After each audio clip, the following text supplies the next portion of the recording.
De seguro has escuchado lo siguiente: cuidemos la Amazonía y los bosques, son el pulmón del planeta. ¿Qué? ¿Qué?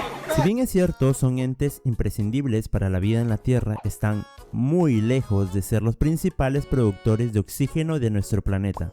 Los verdaderos responsables son los océanos, donde se encuentra el fitoplancton, el cual está encargado de producir entre el 50 y el 85% del oxígeno que se libera cada año a la atmósfera. Así que ya sabes, si escuchas a alguien decir que los bosques son el pulmón de la Tierra, tú diles. ¡Ay, a la boca, idiota!